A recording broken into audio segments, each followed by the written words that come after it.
just telling you what I've seen. I don't know how Yeah. it works or what they do it for. Yeah, no, so true. I guess, I don't know. I like this setup for now. I don't know. This works. Yeah, cool. But yeah, I think we should be able to jump in if you're good to go. Let's do it. All right, ladies and gents, welcome back to Articulate with Steve McJones. Today we have one Mr. Dylan Wallach. Hello. How we doing today, Dylan? Doing all right. Or is it Abel? I'm sorry. Let's go with Dylan. Okay, Dylan today. Dylan is an activist of many passions, including Abel is a video game alias. It is, yeah. So if you know him as Abel and you hate him because of he's beat you in a video game, I apologize. Nobody hates me on the stupid games that I play. No. But a lot of passions. But today we're here to talk about barbershop. It's not barbershop quartet, is what I'm learning. Barbershop quartets sing in the barbershop style. It's a genre. It's a genre, right. And so what I found out about the genre is that, first of all, like the origins are kind of slightly confusing. Because like the terminology for sure, like I watched this, it was like the top 40 songs in the 1910, the year 1910, and the first like 10 are barbershop, and it was like one of them was like play that barbershop chord for me or something like They're that. so cheesy. Yeah. they're a little corny, but there's also an origin from the 16th century. From like England, and I heard it wasn't the same type of music, but they would call it barber music. Or like barbershop music. Because, I wasn't aware of that, actually. Yeah, it was in England. It was a lot more working class. It was like barbershops were more of a social place back in the day, and so at some point, I guess they busted out instruments or something, if it got slow, I guess. Yeah, so as far as the history goes, I did a silly little presentation on this for my work the other day. A silly little presentation. Yeah. Wait, for work? How's that? So my boss likes to like learn about each of us on like a personal level, and we'll draw names for the next time we have a meeting and say, you got 5 minutes, tell us about something.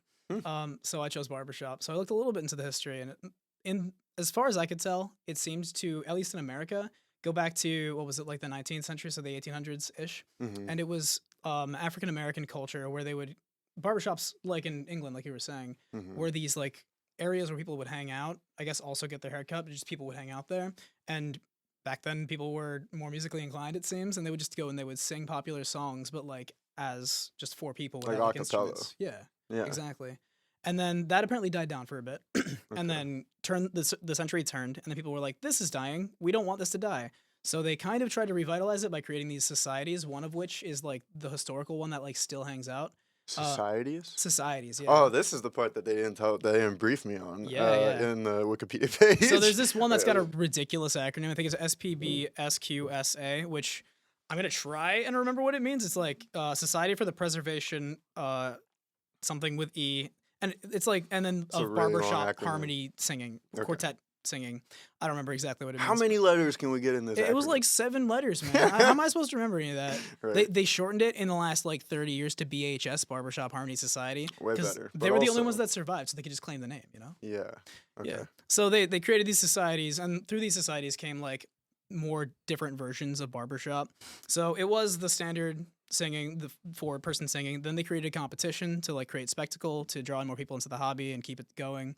Then they expanded it to choral singing, so it was more than 4 people. Because there's like the whole vaudeville era of it too, right? I couldn't tell you that much about how the actual sound advanced. Well, from what I heard is that a lot of it comes from like almost like theater, like a show. Some of it comes from like a showroom situation because of the the get-ups that they had to wear, but also those originated in vaudeville, so I assume they were singing in vaudeville, and it's easy just to have 4 people do all those things. But that sounds right. I wasn't aware of that. But it it also plays into the performance aspect, which still happens today, is what I'm finding out. It's a huge portion of it. It's, in fact, there are 3 categories in judging for the contests, and one of them just is called performance, and it comes down to like how you actually portray what you're trying to say. It's not just like your movements, and all of the categories kind of blend together, but the idea is how well do you seem like you're trying, like you believe what you're saying when you're singing it. How much are you feeling it? Yeah, exactly. Well, it's almost like acting, right? It's like how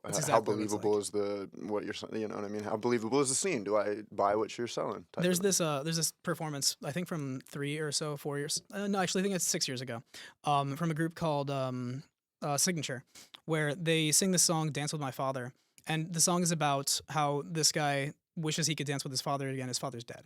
Mm. And it goes on and it gets to this climax, and the singer actually begins to cry very visibly on stage. Wow. And that is the most convincing performance I have ever seen. And it's I don't know what the score was exactly for the performance category, but I'm sure it was stellar. Yeah, absolutely. I mean, you gotta imagine that there's some real, relationship issues with his dad, some daddy issues. His there. dad was in the audience. Oh no. I don't know how he. No, this. I mean, yeah, it's beautiful for sure. I think him and his dad were fine. I mean, as far Right. as I'm aware, but the dude was just such a good performer that he could put himself in the shoes of the person who wrote the song Yeah, and that just really like is actually bring it home. Yeah, definitely. It was really cool, man. Yeah. So, like, why did you want to?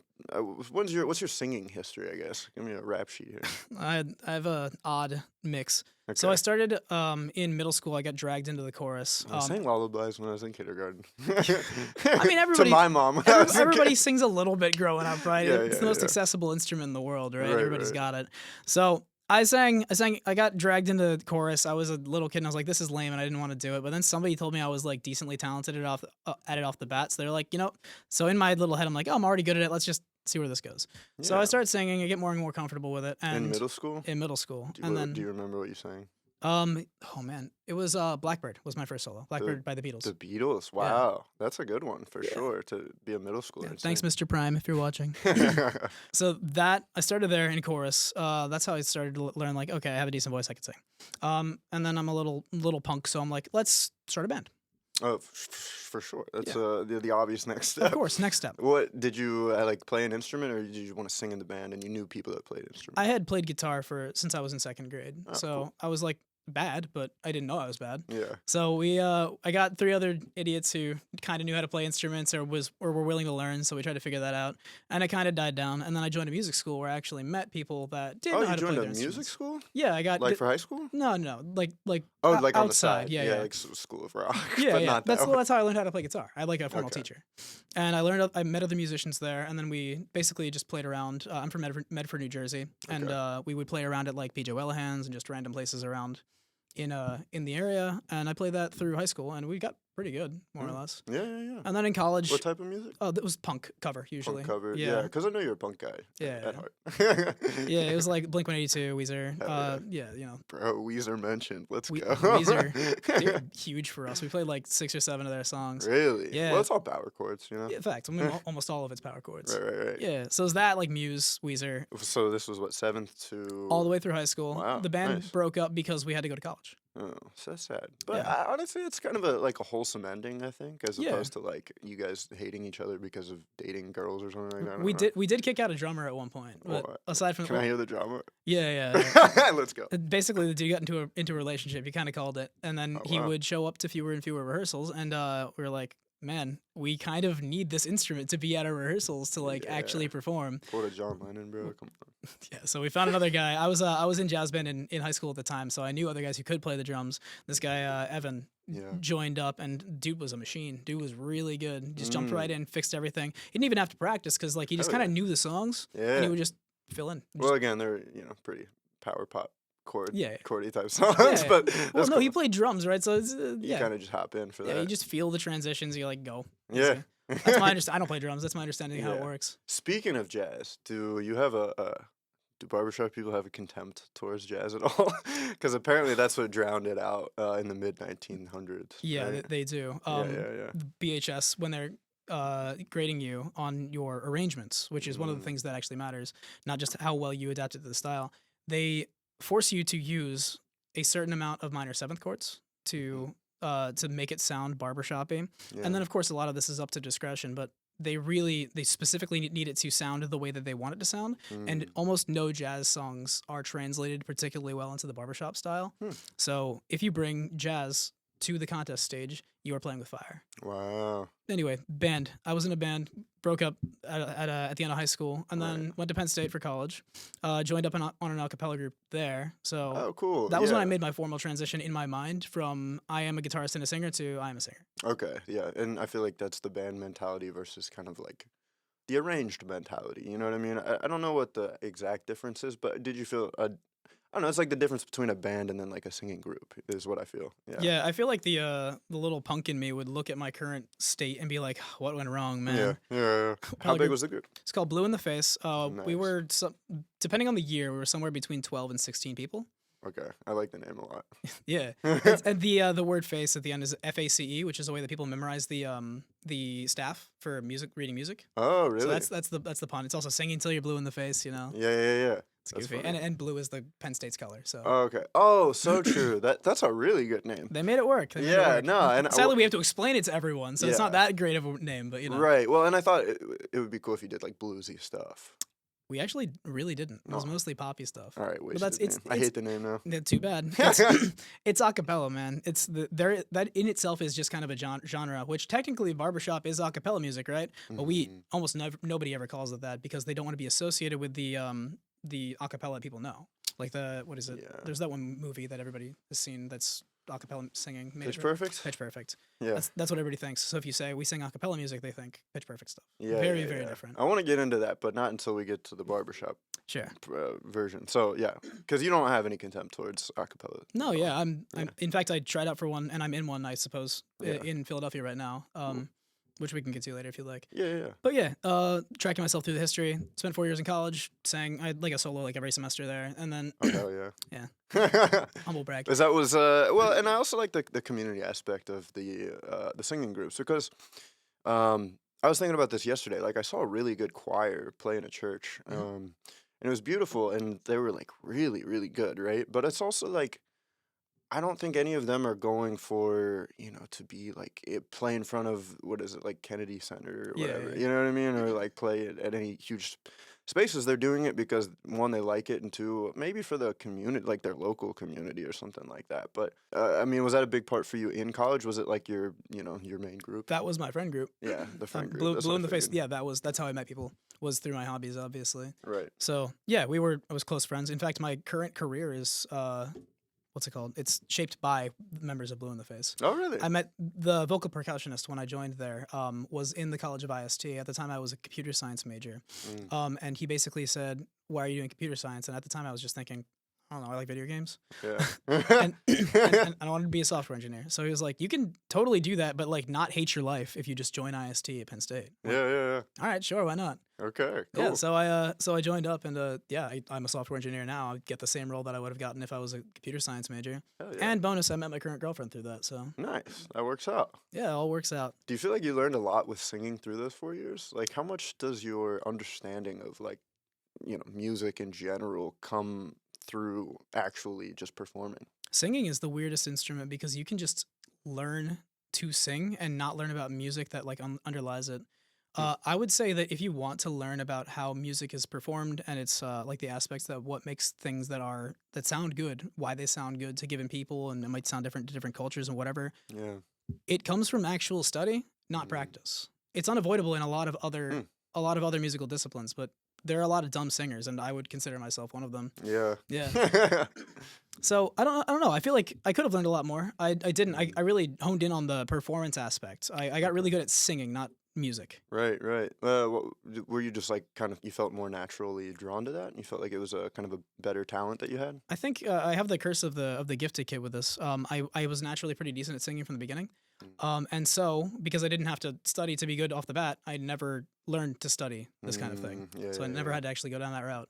So from acapella in college, once you graduate, I feel like that's another like line you got to draw, right? So it's kind of like how your band ended after high Yeah. school, right? So it's like, do I want to keep doing this as an adult? You know what I mean? Because I feel like it's easy to access an organized group in college, and then coming out of it into like an adult world, it's like, okay, I got to seek it out if I want to do it. Yeah, man. It's funny. It's funny because every single group that I've been in, I always think when it ends, this is the last time I'm going to do music. Yeah.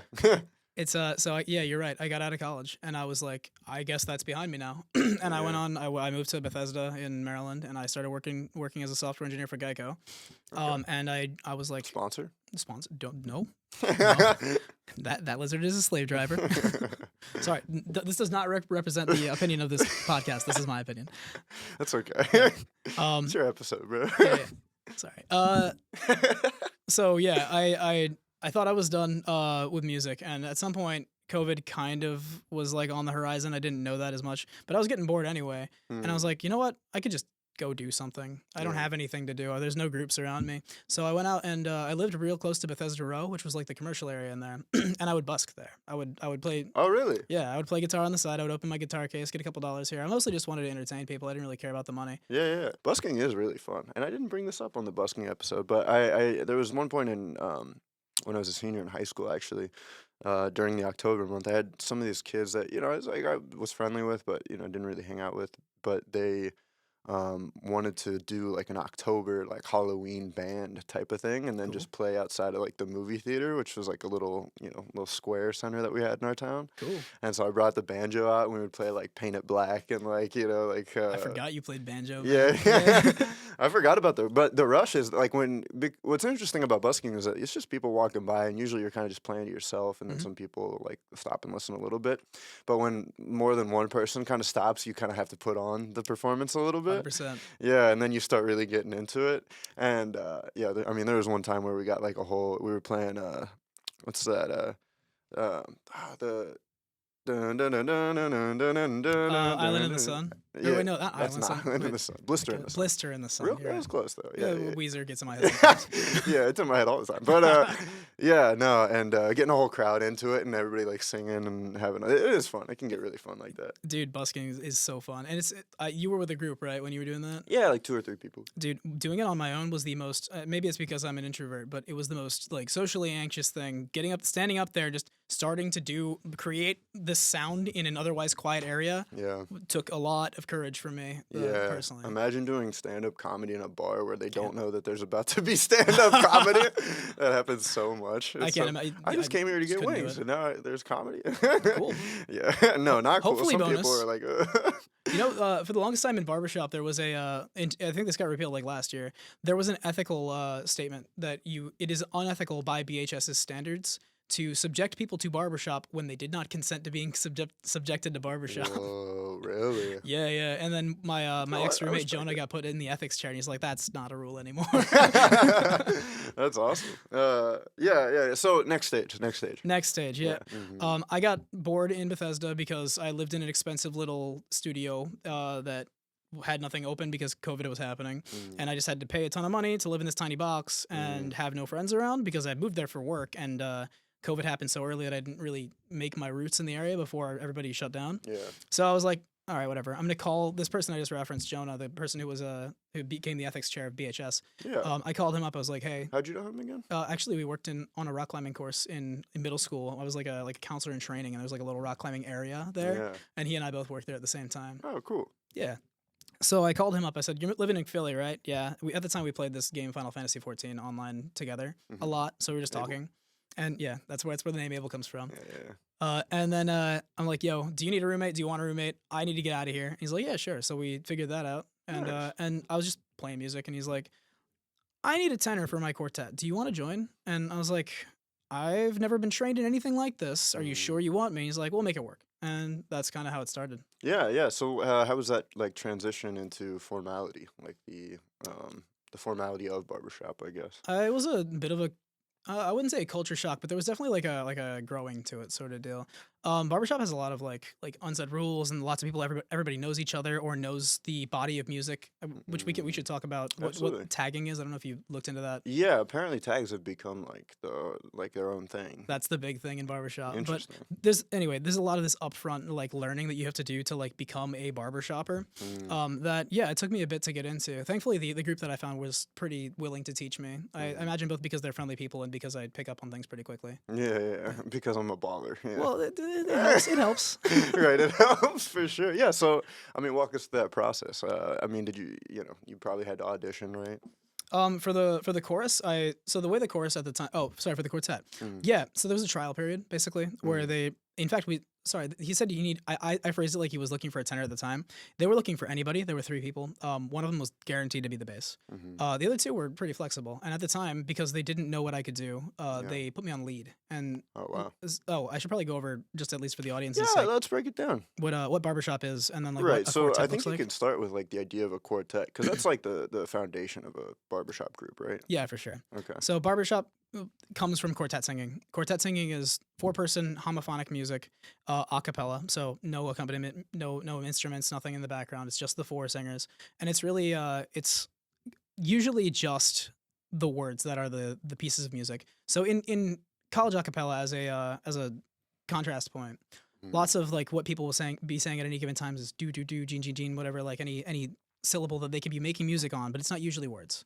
In barbershop, they intentionally do this so that they make it so that everyone, all 4 of them, are singing words at any given time. Okay. And they do that because there's this concept in barbershop called ringing chords that everybody, it's the gold standard. It is what brings barbershop to life. It's what the everybody. barbershop chord. It's the thing that they do in barbershop. Yeah. Oh, wow. Okay. So it's this weird physical or physics concept that I don't know why more genres don't leverage. It almost sounds like I'm lying when I say this, but you could talk to any barbershopper and see that it's true.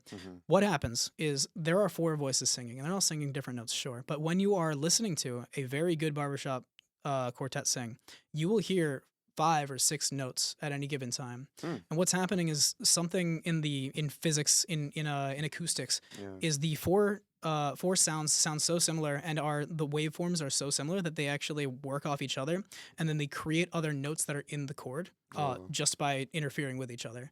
And we can get into this if you'd like, but that's kind of why chords sound right to any given person, is because we are discovering what sounds good, not because we decided randomly what good music sounds like. Yeah. Well, and that's what I read is like a lot of barbershops take pride in not like tuning off of a piano or something, right? Because the pianos are, very like strict with what sounds they can make, what notes they can make, whereas barbershop you can start with a basis, whatever basis you want, and then build from there. Yeah, so the way people realize or figure out what sounds right in a barbershop chord is they add their voice to it, and then if it makes makes more interference, and I'm going to call it interference, but it's really just more notes being added through the ether into the chord, you can kind of feel it shifting, and then you can change your timbre of your voice, the pitch of your voice, or the vowel that you're singing, and it'll make it sound more and more right.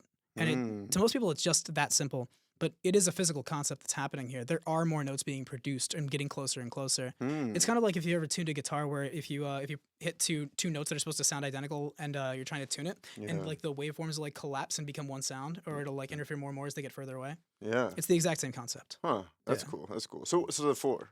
It's 4 people. Yeah, so the 4. Let's break down a barbershop. Yeah. So first off is the lead. They sing the melody, what you usually expect for the most part, and then we've got the 2 parts that are basically just trying to harmonize specifically with the lead. Higher and lower. Higher and lower. I sing tenor, that's the higher one, and then the bass, which sings the lower, and then the baritone. They are trying to harmonize, of course. Everybody's trying to harmonize, but what they kind of do is they just fill in whatever notes don't exist, and they tend to be the hardest part to actually perform. Additionally, they also tend to be the least appreciated because you don't hear them if they're doing their job correctly. They're kind of the ninjas of barbershop. The unsung heroes. They are singing, but they are. No, you're right. No, facts. That's a good one. Yeah. So yeah, that's the 4 parts. I sing tenor, highest part, and then I've got the 3 other guys that we all collaborate to make our sound. I remember we brought this up for a reason, but I don't remember exactly what. Well, let's see. We were talking about how you were lead. You were kind of just thrown into lead. Right. Yeah. So lead is the simplest because if you know the song, you know how to sing lead. Generally speaking, unless it's an arrangement that takes more creative. So do you think most expect. people in their car are singing lead? Yeah, 100%. If you're singing what the singer is singing, then you're singing lead. Hell yeah. If it were to become a barbershop arrangement. Yeah. Right. Which you could do with anything if you want. You could try, certainly. You did it with, what was it, Welcome to the Black Parade. That's true, yeah.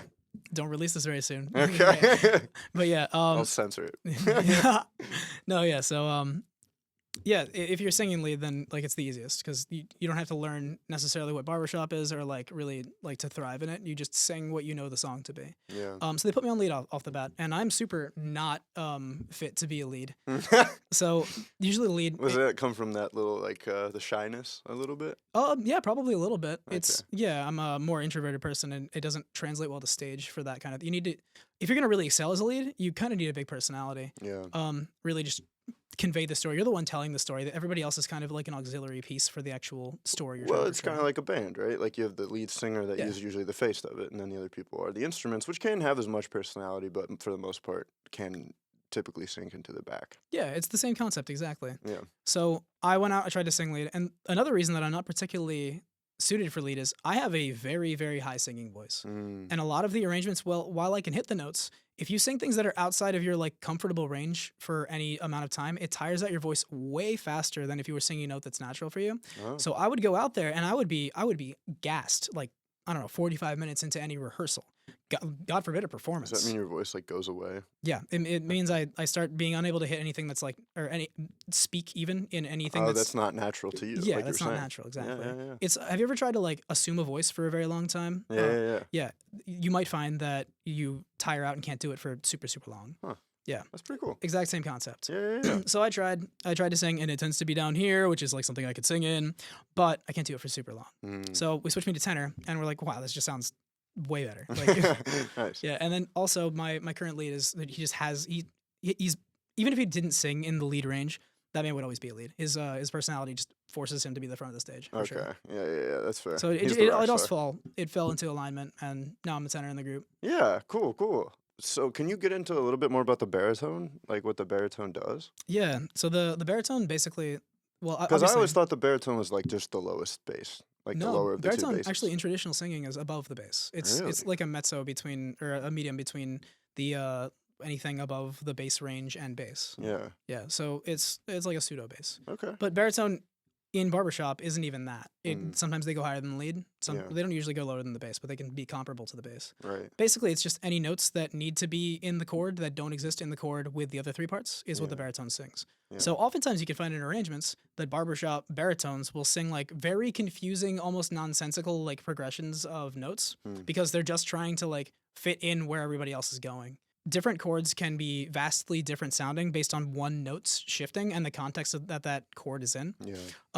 So depending on the feel of the song, Mm-hmm. and where we are in the song, where it's going, what the author was trying to convey, they'll make different chords, and the lead tenor and bass will sing pretty similar notes, and it won't be that weird. But the baritone does the flexing that actually changes the flavor of the chord. Yeah. So that's Interesting. why they're so like jumpy They kind and of give it erratic. context a little bit, but like you said, they're the unsung heroes. Yeah, exactly. right. They make the chord sound like the chord. It's like a bass in a traditional band, Mm. where the bass would you don't really hear the bass generally speaking. They don't tend to be like the front of the show. But if it's gone, it's very obvious. Yeah, it's like editing within movies. Like the editor, it's like if it's a good editor, you don't know. You're just in the movie. But if it's a bad editor, then you're like, what was Yeah. that? Well, we were talking about the history, and there is a part of history of barbershop that is a little dark. That apparently it was like stolen from African Americans, Mhm. and there's some forms of like minstrels, is that the word? But people that did it in blackface. Oh, Yeah, not great. But I think it's the fact that, to me, first of all, the origins are all kind of all over the place. I think that they, singing a cappella, right, is like what, like you said, a big part of it is just singing popular songs, right? So I think, you know, the origin of it can be traced to just anybody singing a song and then other people jumping on top of it, right? yeah. And just trying to like make a fun part of that song. Now it was bigger, like Louis Armstrong specifically, his big name that kind of said a lot of his style, before he got into jazz, was singing popular songs just when he was a kid hanging out. And so I think it was, probably very big within the African American culture. But to say that we like stole it is kind of a hard thing to. I don't know how true that is. At the end of the day, almost like a lot of things have dark histories. Yeah, so true. A lot of Y'all things, know the like, pyramids. I don't know. I think well, I am a little biased in this, but I would say that the current society does not reflect the history of the society, and I would say even fewer people in the society know the history. Yeah. I don't know how they aren't the same people, even the same lines of people. I would say that even do it. If it did come from that culture and they do feel that we've taken it from them, then I apologize greatly. Yeah. But it has taken its own form at this point. Right, right. And that's kind of the next step of where I wanted to head into is the community now. Because I know that you've said there's a lot of personalities within it, which is kind of something you have to navigate. Yeah. People who are into any niche tend to be a little bit outside of the norm from your random person that you run into on the side of the road. I've had some recent bad experiences with members of the barbershop community in general, just due to how they handle themselves when getting together. I wouldn't say it's the massive majority of people there, but I will say one thing. In niches, and I'll speak specifically to barbershop on this, but I think it's true for other ones. People can make cosmic the niche that they're in. So people will join and kind of make it their entire thing. And when people do that, they tend to see people through that lens. So for instance, there are some people in barbershop that have medals and are very, very good singers, of course. Yeah. But then other people in the society will like worship those people, Mm. which I think is really interesting. My group has a medal. I'm not going to wear that medal anywhere because people will be like, "You've won something," and people start to like make you like pedestalize you Yeah. because of that. Huh. And I personally don't like that. Well, yeah, I mean, you want to respect game, right? But like, you don't want to suck their dick. You know what I mean? exactly. Yeah, you wanna make sure that it's building ego, right? And as much as we're talking about it, is like that person wouldn't be anything without the rest of the group too. 100%. Yeah, that is very, very well said. Yeah. I also have run into people who are medalists and are very, very good singers, but they act like they're the kings of the world. Mm. Like these guys, they won't even speak to you, or they'll like very, very deprioritize you when speaking in groups or something because they don't know who you are, or they don't think that you're particularly good. I know this firsthand because some people that I run into will not sing with certain other people because they just don't want the sound to be ruined. And it's you're singing in a niche subculture right now. You really can't be this high off your own farts here. I don't. Well, yeah, I mean that's what I was saying. So that choir concert that I went to yesterday, it seemed that there were some people that had a bit of hubris, like a little too much hubris, if you ask me. But to be fair, they backed it up. Like they were really, really good. So like It doesn't justify it, but it is a reason. it is a reason, yeah. But like I said, it's also like you're not performing to be in front of like JFK. You're not getting paid to do this. You know what I mean? You're doing it because you love it. So like, why make it into a hierarchy? It shouldn't. No one thing should be anybody's personality. Right, right. Nobody wants to be one note. Yeah. You never want to put yourself in a box. Especially if it makes you walk around like you own the place, like you're better than everybody else in the room. Yeah, that's more so my problem. It's like I would say if somebody like excels at one thing and that's their whole thing, like maybe Mike Tyson, that's his whole thing, is boxing, right? Sure. It's like I get it. It's like okay, you're the best at it, you do what you want. But I mean, I've also heard Mike Tyson give like inspiring speeches and like motivation. He's also bitten off somebody's ear, but he's given like I feel like he okay, maybe not. Again, I don't know Mike Tyson that well, but the point being that if you're the best at something, and that's your only thing, you don't.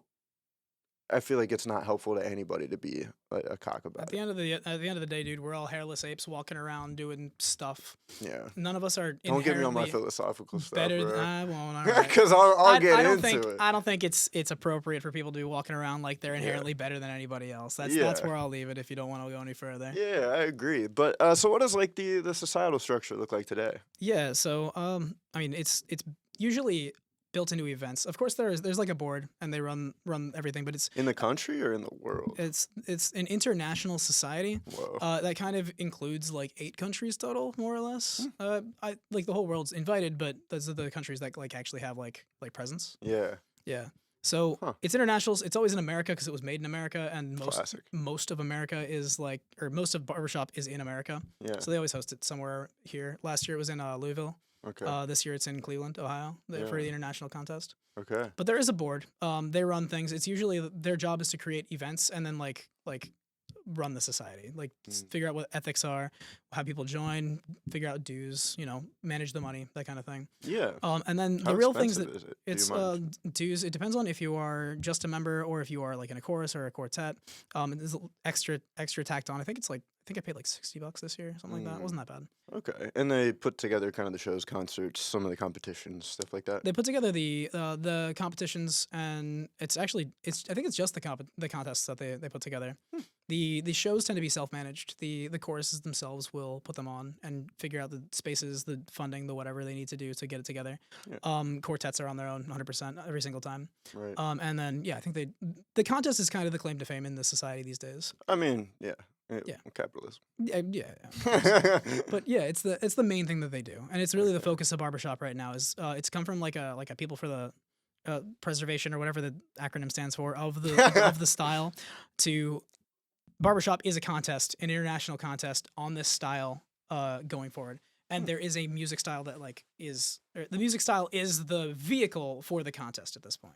Okay, cool. Yeah. Yeah. So it's a very, very organized It's thing. put together. And It's definitely structured. I mean, sometimes even compared to some a cappella groups, it's like y'all are even just wearing uniforms. It gives you a little bit more of a organizational feel to it. That's actually that's down to the individual group that does it. So my quartet dresses in a certain way. Okay. The chorus that I was in dresses a different way. There was this group that we competed against in district or divisions this year that was dressed up like Renaissance figures and stuff. That's so fun. there's no like barbershop look aside from like you can think of the "Hello My Baby" the frog. Hello, what up? The frogs with like the pinstripe hats. So that's the vaudeville stuff. I love it. Yeah, it's that's what everybody thinks when they hear barbershop too. So. And what do you think when you hear barbershop? I think competitive quartet singing and people who are very picky about the type of quartet singing that's sung there. That's cool. Yeah, but I'm mostly in this society because I'm a particularly competitive person and I consider myself to be a pretty good singer, and I would like to leverage both of those things together. Sure. And if there was a larger quartet singing society in the world, I would be in that instead of Barbershop, but Barbershop seems to be the place for that stage. Yeah, and I mean, it's obviously paid off in your current job and position and everything, so. Yeah. So I wanted to return to tag, and then maybe we could end with that, because that's like what you end with, right? Yeah. So I heard a tag is like the amen at the end of a at the end of a song. It's more like the amen at the end of any barbershop event in general. Oh, okay. So it's kind of the thing that everybody has in common in barbershop in the society. You might not sing in a chorus, in a quartet, or anything. You might just be a listener, but you still know the tags. You know the tags. You know what are called polecats as well. So let me get into what I'll get to that second. Yeah, I think. That's great. Okay. So tagging is what people do at the end of all the events. After everything's over, they get together in like the lobby of whatever they're at, like their hotel, maybe the lobby of wherever the contest hall is, and they be a giant spectacle by getting 4 people together, each one agreeing to sing one of the parts. And they sing. Is it always improv? Like improvise? Yeah, it's like a pickup group, kind of. Cool. And the idea is they sing the most interesting or most notable, usually the end of any given song that they're aware of. There's the classic tags that like everybody knows, and that's usually what you hear. So yeah, the concept is there's this shared pool of music that everybody kind of knows, and people get together and say, hey, you want to sing Lost? You want to sing Lone Prairie? Whatever. And you get 4 people, and then you just let it rip in the lobby. It turns out how it turns out, depending on the singer and the group. But yeah, so that's kind of the concept. And then Polecat is this published book of like, I think like 12 or so arrangements that are pretty short and designed to ring really, really well.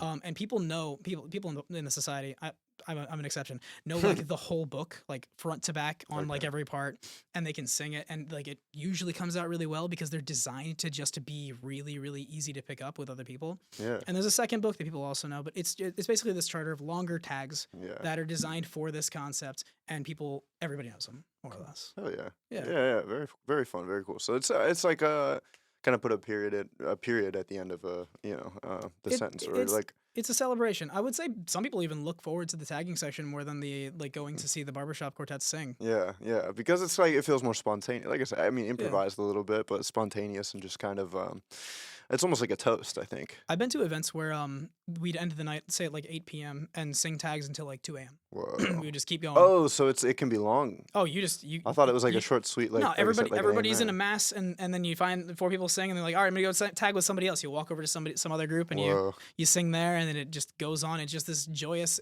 expression of enjoyment for the barbershop style. Yeah, that's the love, baby. That's it is, the love. yeah. It's very much the love, the passion that comes out there.